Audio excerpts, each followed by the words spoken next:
جناب اسپیکر میرا آپ سے ایک سوال ہے. اگر اپوزیشن نے اپوزیشن کرنا ہے اور حکومت نے بھی اپوزیشن کا کردار ادا کرنا ہے تو حکومت کون چلائے گا؟ اصل میں جناب اسپیکر حکومت نے اپنے آپ کو ایکسپوز کر لیا ہے. We've always known you can't put puppets in charge and call it a government. As all of Pakistan has seen, as all of the world bore witness for the past 3-4 days in the National Assembly, the people in charge of the destiny of 200 million people, the people making foreign policy decisions of war and peace for 200 million people, the people deciding the economic destiny and fate of 200 million people are no better than monkeys in a zoo. ان کا کردار آپ دیکھیں جناب speaker. The people in charge of the Islamic Republic of Pakistan are no better than children in a schoolyard. The people in charge of the only nuclear-armed Muslim country were launching budget books at the leader of the opposition on the floor of the National Assembly, the highest forum in the land. آپ کو جناب speaker آپ کا نیا پاکستان مبارک ہو.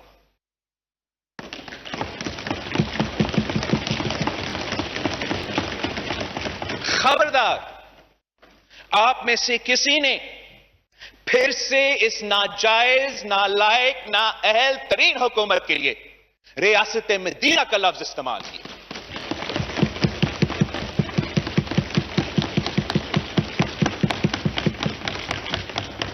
اصل میں speaker صاحب یہ چاہتے ہیں یا چاہتے تھے کہ اپوزیشن کو موقع نہ ملے کہ ہم ان کا تھرڈ فورتھ جو I M F P T I M F budget ہے اس کو عوام کے سامنے نہ ایکسپوز کرے. یہ سمجھتے تھے کہ تماشا کر کے وہ عوام کو بے وقوف بنانے میں کامیاب ہوں گے. یہ سمجھتے تھے کہ تماشا کر کے وہ اپنے 4% گروتھ کا جھوٹا کہانی کو سچ میں ثابت کر سکیں گے. یہ سمجھتے تھے کہ معاشی ترقی کا جھوٹا کہانی گالم گلوچ اور لڑائی سے سچ میں ثابت ہوگا. اپوزیشن کو بولنے کا موقع نہیں ملے گا اور عوام کو پتہ ہی نہیں چلے گا کہ آپ کا پورا بجٹ جھوٹ پہ مبنی ہے. ان کو پتہ ہونا چاہیے کہ عوام کو ہمارے اسپیچز کی ضرورت نہیں جناب اسپیکر. وہ تو آپ کی مہنگائی کی سونامی میں ڈوب رہے ہیں. آپ نہیں، عام آدمی، کسان، مزدور، سفید پوش طبقہ، daily wages, salaried classes, pensioners, چھوٹے تاجر، سب کے سب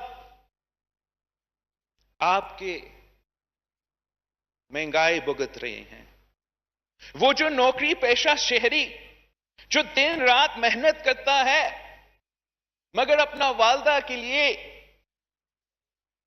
دوائی نہیں خرید سکتا، ان کو پتا ہے کہ 4% گروتھ جھوٹ ہے. وہ جو مزدور عمران کی مہنگائی کی وجہ سے بھوکا پیٹ سوتا ہے،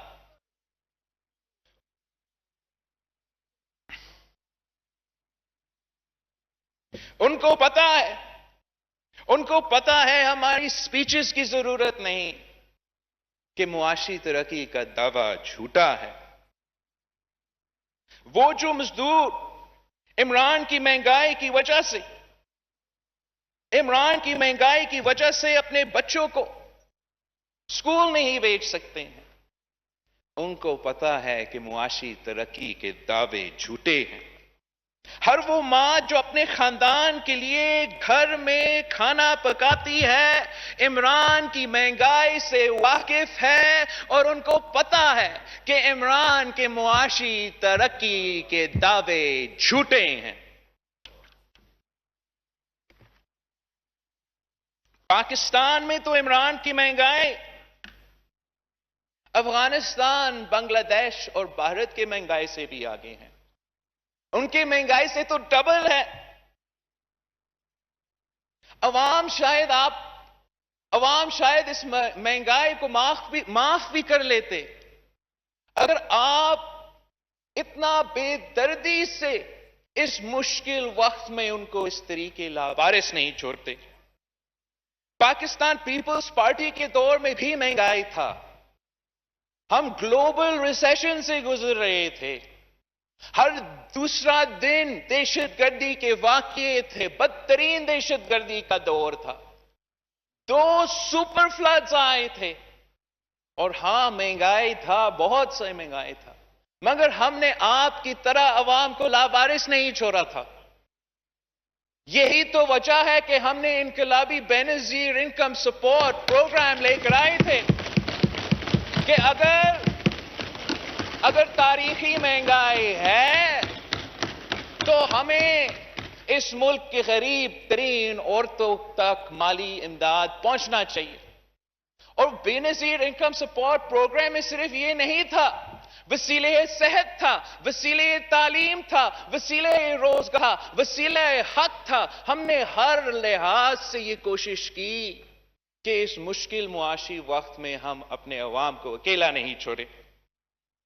آپ تو احساس کہتے ہو، آپ کو کوئی احساس نہیں۔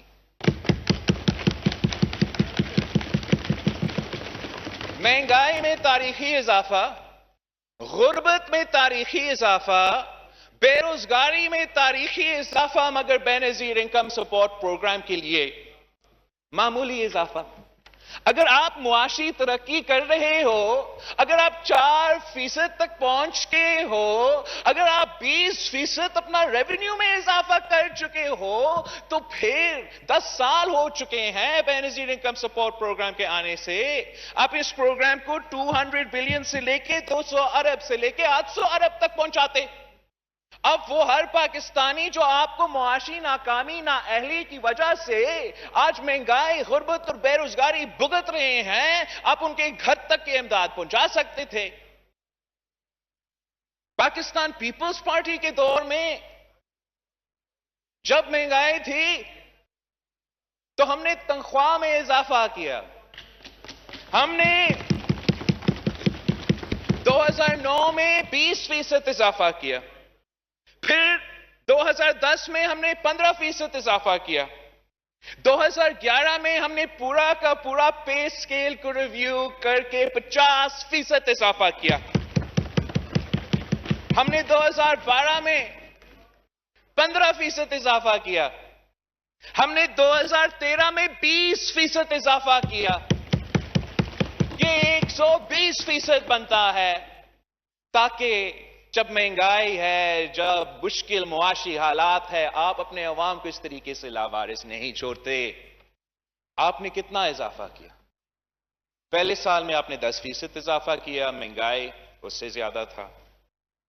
پچھلے سال جب پوری دنیا میں گلوبل پینڈیمک تھی، جب کوئی کام نہیں کر سکتے تھے، جو ہر پاکستانی کے لیے معاشی مشکل وقت تھا، آپ نے 0% اضافہ کیا، آپ نے اضافہ ہی نہیں کیا۔ وہی تو ٹائم تھا کہ اب 100% اضافہ کر دیتے۔ اور اس سال آپ نے 10% اضافہ کیا، جہاں فوڈ انفلیشن کا ایوریج 17% یا 17.9% ہے، آپ نے عوام کو لاوارث چھوڑا ہے۔ پاکستان پیپلز پارٹی نے تو پینشنز میں بھی 100% سے زیادہ اضافہ کیا، تاکہ ہم اس ملک کے بزرگ جو پوری زندگی اس ملک کی ترقی کے لیے محنت کرتے رہے، ان کو مشکل وقت میں لاوارث نہیں چھوڑتا۔ آپ نے کتنا اضافہ کیا جب گلوبل پینڈیمک تھا؟ اب آپ کتنا اضافہ کر رہے ہو جب تاریخی مہنگائی ہے اور تاریخی غربت ہے؟ ہم نے تو وہ سپاہی جو ہمارے سرحدوں کا تحفظ کرتے ہیں، جو دہشت گردی کا مقابلہ کر رہے تھے، ہم نے یہ پالیسی کا فیصلہ کیا تھا کہ اگر ہم اپنے سپاہی سے یہ ایکسپیکٹ کر رہے ہیں کہ وہ بھارت کا بھی مقابلہ کرے، وہ یہ دہشت گردوں کا بھی مقابلہ کرے، تو پھر وہ خالی پیٹ نہیں سوئیں گے۔ اور پاکستان پیپلز پارٹی نے ان کا تنخواہ میں 175%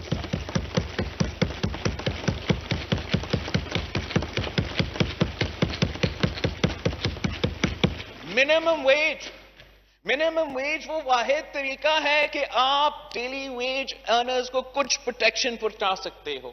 ان کے پاس نہ کوئی یونین ہے، نہ کوئی طاقت ہے کہ وہ اپنے لیے بارگن کر سکے۔ ہم جب وفاقی حکومت میں تھے مسلسل اضافہ کیا۔ جب اب بھی سندھ حکومت نے منیمم ویج کو 25,000 روپیہ رکھا ہے تاکہ اس مشکل وقت میں ہم اپنے عوام کو لاوارث نہ چھوڑیں۔ آپ نے اپنے سرکاری ملازمین سے ان کے احتجاج کے بعد ایک اگریمنٹ سائن کیا تھا۔ انہوں نے آپ کے حکومت کے وزیروں کے ساتھ یہ اگریمنٹ سائن کیا تھا کہ ان کا جو تنخواہ ہے اس میں کتنا اضافہ ہونا ہے۔ آپ نے ان کو بھی دھوکہ دیا، ان کو بھی احتجاج کرنا پڑا۔ آپ نے جس طریقے سے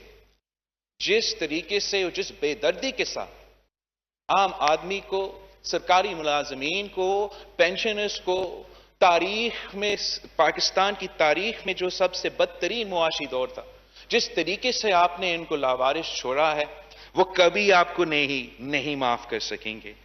اور آپ کی اس بجٹ کی وجہ سے آپ ان پہ زیادہ بوجھ ڈال رہے ہیں۔ آپ نے اس بجٹ میں انڈائریکٹ ٹیکسز کا طوفان کھڑا کر دیا ہے جو سب سے زیادہ نقصان عام آدمی کو پہنچائے گا۔ آپ کی اس بجٹ کی وجہ سے جب پیٹرول کی قیمت میں اضافہ ہوتا ہے، جب گیس کی قیمت میں اضافہ ہوتا ہے، جب الیکٹریسٹی کی قیمت میں اضافہ ہوتا ہے، تو ہر پاکستانی آپ کی نالائکی، نااہلی اور ناکامی کا بوجھ اٹھا رہے ہیں۔ ان کے کھانے پینے کی اشیاء کی بل میں، ان کی بجلی کے بل میں، ان کے گیس کے بل میں، وہ کیوں اس حکومت کا ناکامی اٹھائے؟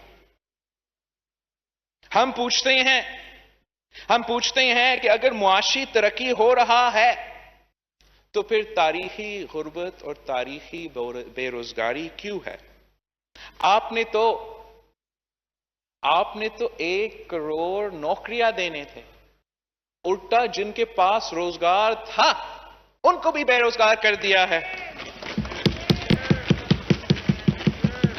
نوجوان 2 ڈگری ہاتھ میں لے کر دھکے کھا رہے ہیں، روزگار نہیں ملتا، اور آپ کہتے ہو کہ اتنا معاشی ترقی ہو رہا ہے کہ سب کے سب خوش ہوں گے۔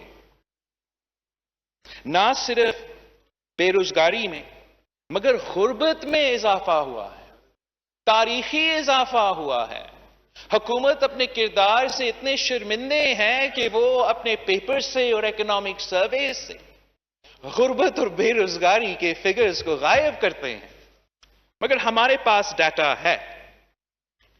پی آئی ڈی پی کے مطابق جناب اسپیکر، جنہوں نے 2015 to 2016 کے اکنامک فگرز کو، پاورٹی فگرز کو 2018 سے 2019 کے پاورٹی فگرز سے کمپیئر کیا ہے، تو انہوں نے سارے صوبے کے لیے کچھ انالیسس کیا ہے کہ پنجاب میں پاورٹی کا کمی ہوا ہے، there has been a reduction in poverty by 4.6%. Balochistan has reduced poverty by 2.9%. Sindh has reduced poverty by 7.6%.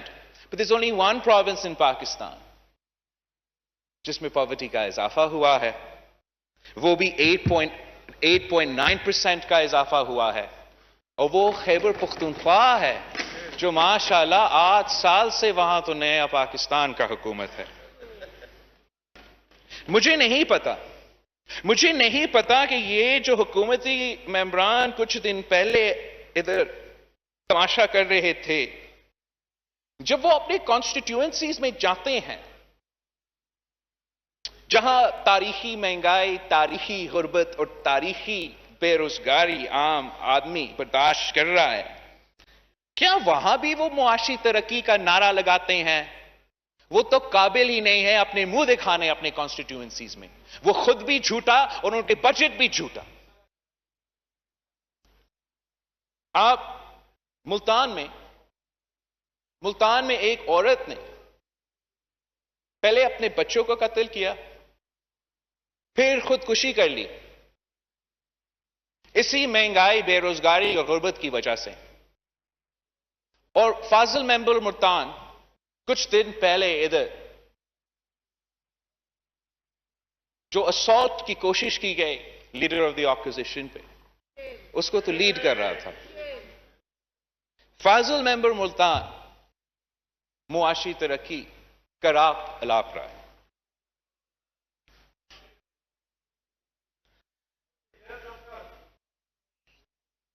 Karachi میں ایک ایسے ہی واقعہ ہوا تھا اور کراچی کے ممبران بھی اس دن جب آپ کا معاشی ترقی کا بجٹ، تاریخی بجٹ پیش ہو رہا تھا اور پھر اپوزیشن کا جواب ہو رہا تھا، ان کا کردار کیا تھا؟ They don't even understand. They don't even understand the consequences of their actions. What will the people think? What will the world think? They don't even care. Let's try, Speaker Saab, let's try and understand what happened. What's happened? The highest forum of the land for the last few days for all the world to witness. Imran Khan's feelings were hurt. He was upset. Someone called him a donkey. So he sent his friends to the hall of the National Assembly to abuse the mothers and sisters of the members of the leaders of the opposition. Then he got the same friends to try and physically assault with budget books the leader of the opposition, جو ایک cancer survivor ہے، جو عمر میں ان سے کافی سال زیادہ ہے. Now, this would be problematic in and of itself if there were still children playing cricket. But unfortunately, they have been selected to run a nuclear-armed country. The foreign minister who I mentioned earlier was leading the assault on that day. He needs to be taken seriously by countries like China, Saudi Arabia, India, the United States of America. He can't do that